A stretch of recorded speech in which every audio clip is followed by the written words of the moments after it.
Hello, my friends. We are back again for this time the last chapter in our book of Manna and Mercy that talks about the Old Testament. The next chapter moves us on to the New Testament with the start of baby Jesus entering life on earth.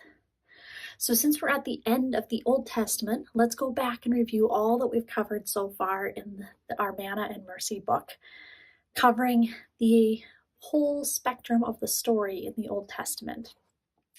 We go back to the beginning with our creation stories of God creating the earth in 7 days and God creating Adam and Eve and giving us as people dominion to care for the earth, to take care of God's creation.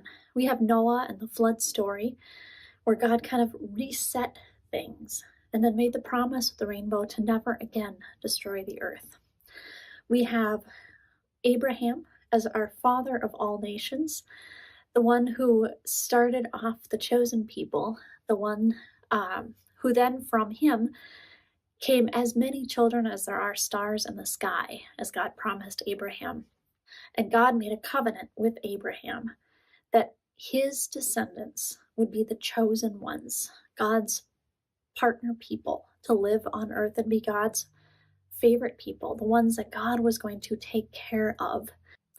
But that also, in being the chosen ones, God's partner people, it was their job to share the light of God with all the nations around them. So we have Abraham. Abraham has Isaac, who has Jacob, who has Joseph. And after Joseph, a few generations pass by, and the partner people, the people of Israel, become slaves in Egypt under the Pharaoh. And we talked about Pharaoh's system of oppression, the pyramid, the Pharaoh's system of oppression where the elite are at the top with all of the power and the riches and the wealth. And at the very bottom are most of the people being taken advantage of, either by being workers or by being slaves. People who just have barely enough for what they need to survive day in and day out, while Pharaoh and his rich elite people sit at the top, basking in banquets of food and riches and glory. So the partner people decide that they are no longer okay with this life that they have. They want their own freedom. They want to be their own people, to go and live life as free from Pharaoh. And so Moses is selected as the representative.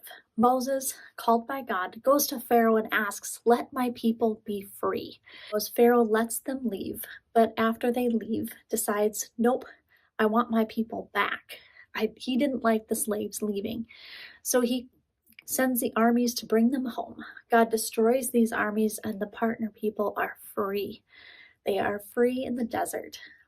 And God in the desert starts to teach them how to live as God's partner people, how to be the chosen ones, to be this light to all the nations.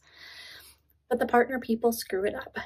They worship the golden calf. And so God punishes them by giving them 40 years to wander in the desert before they make it to the promised land. 40 years in which God tries to teach the partner people how to live as God's chosen people, to live in the way that God dreams and imagines and wants for us, for life on earth, a life that is filled with abundant manna and mercy. They move and they start establishing this life that God had intended for them to live. And God gives them judges to rule as part of how they're living as God's chosen people. And over time, the people start asking God for kings instead of judges. They want someone to rule. And so God gives them what they want, gives them kings. And again, as time goes on, they forget. They forget God's way of life. They forget God's rules and teachings from the desert. They forget how they're supposed to live as God's chosen people. And eventually these kings become like Pharaoh, with all of the power and the wealth, and some people being oppressed and excluded, taken advantage of as a result. And so for God to call these people back to living the way that God wants them to live, God sends prophets. And there's prophet after prophet to different communities, to different areas in different times, to remind God's chosen people who they are and what God wants for them, how God wants them to live with this abundant manna and mercy for all people, to live in a way where they worship God, where they share God's love with the world around them, where they live in harmony with themselves, with God, and with all of creation. And in the midst of all of these prophets coming and going, we have other things that are happening in the world around the partner people. We have the kingdom that gets split into the northern kingdom and the southern kingdom, Israel and Judah. We have the Assyrians and the Babylonians and the Romans that come in. They come in and they destroy, they bring war, they create new types of oppression, new systems of living that oppress God's chosen people. God's partner people become displaced. They start living in exile. They're no longer at home in their homeland. They no longer have a home anywhere. They're living in someone else's land with someone else's kingdom. And that brings us to our chapter 9. It's entitled Home Again. God's partner people are here. They are freed from captivity. They are starting to return back to their homeland. When they return to their homeland, they find some people from God's partner people that never left. And those that are returning are trying to join up back together again. There's conflict between the exiles who are returning and those who have always stayed and been there. We have a small group of people here left, of God's partner people, the chosen ones. And this small but mighty group is keeping God's vision alive, sharing that vision in their lives through how they live, but also in the stories that they tell and they pass on from generation to generation to keep God's teachings alive, to keep God's rules and God's desire for the partner people alive in each generation. But even though they are home and they are returning from captivity, they're not totally independent either. We have the Persian Empire that comes in. We have the Assyrian Empire, the Babylonian Empire, the Roman Empire. And these empires come and go over the years as to who's in power in which time period that we're looking at throughout this section of the Old Testament. But each one of these empires brings a system of oppression.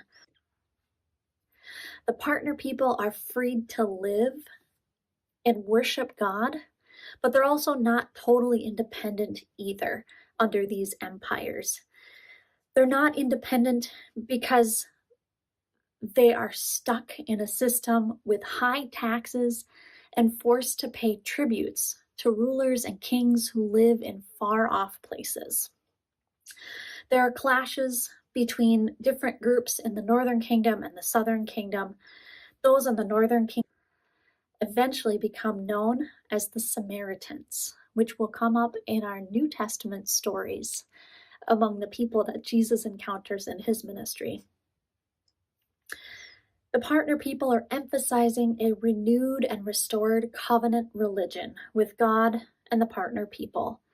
They're returning to the teachings that God gave them in the desert, trying to build up this community that God desires for them.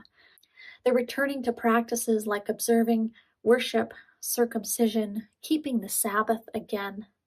And there's an emphasis on purity.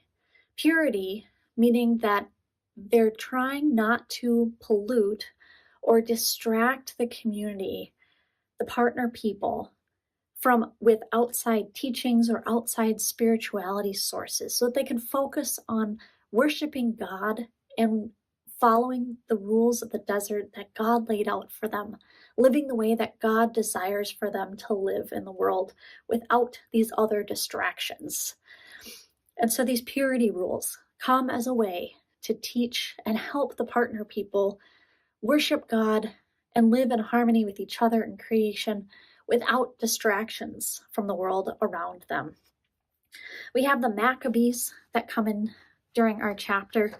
The Maccabees is a family that builds up into a kingdom, and after a while, turns into a multi-family rivalry with all sorts of big deals who are trying to take over and fighting each other for power and wealth, taking advantage of those at the top, fighting over who gets to be the high priest and in control of the temple and how they worship.